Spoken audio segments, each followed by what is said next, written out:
Bonjour à tous. À présent, nous allons voir comment exploiter les différentes valeurs obtenues à partir de Tinkercad. Donc on clique sur ce lien-là, GeoGebra. On arrive sur l'application GeoGebra.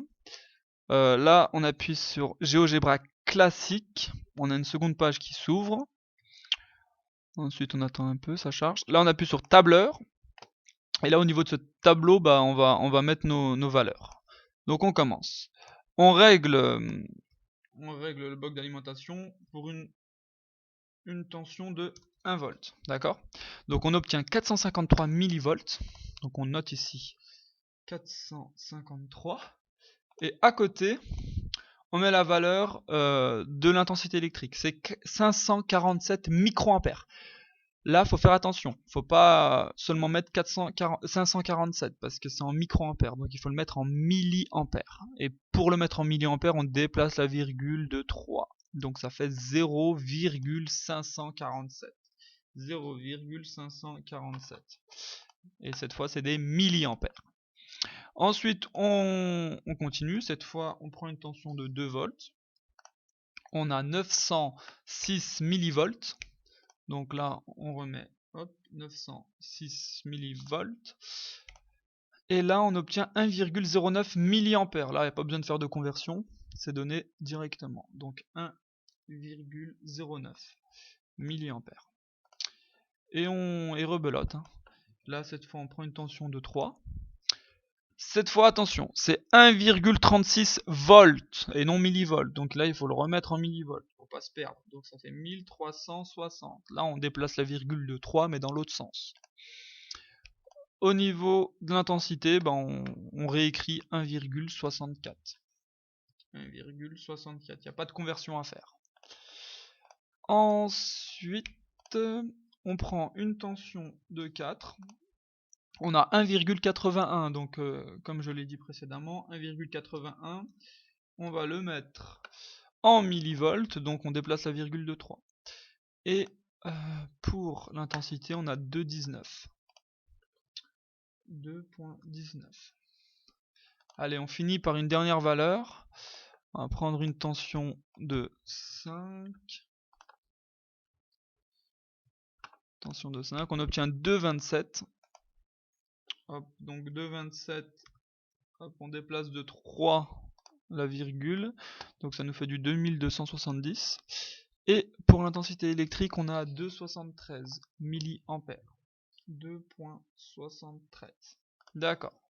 Une fois qu'on a mis nos valeurs dans le tableau, on sélectionne les valeurs. Normalement, vous devez vous souvenir, on avait déjà fait ça en mathématiques, pour le chapitre sur les fonctions. Et là, vous allez sur statistiques à 2 variables. Vous cliquez et là on voit que les points s'alignent, d'accord? Ensuite, là vous avez une première droite, mais là dans la disposition actuelle, il prend en compte les valeurs de tension, il les prend comme les valeurs de X, et les valeurs d'intensité électrique, il les prend comme les valeurs de Y. Donc là, si on regarde bien, 0,5, ça correspond à l'intensité, et elle est sur l'axe vertical. Et nous, c'est pas ce qu'on veut le contraire. D'accord? Donc ce qu'on va faire pour juste inverser, on clique sur ce bouton là. D'accord? X, Y. Et on appuie et hop, en fait ça inverse. Ça reste toujours une droite. Sauf que là, cette fois, en vertical, on a la tension et en horizontal, on a l'intensité. Ensuite, on va dans le modèle d'ajustement.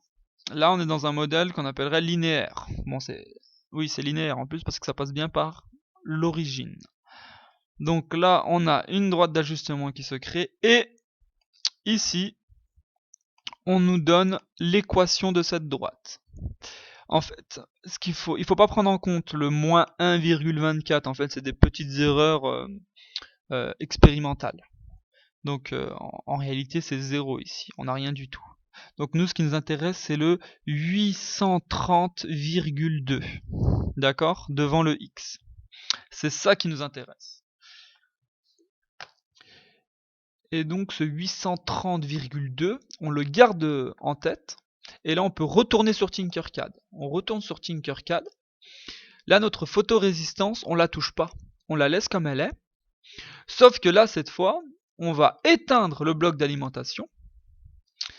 Et au niveau du multimètre qui était en mode tension, on va le mettre en mode résistance. Et magie, on obtient une résistance de 828 ohms. 828 ohms, si on retourne ici, 828 ohms, c'est assez proche de 830.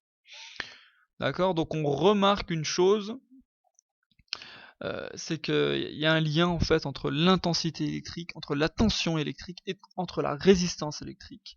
Et ce lien, c'est ce qu'on appelle la loi d'Ohm. U égale R fois I. D'accord? Voilà.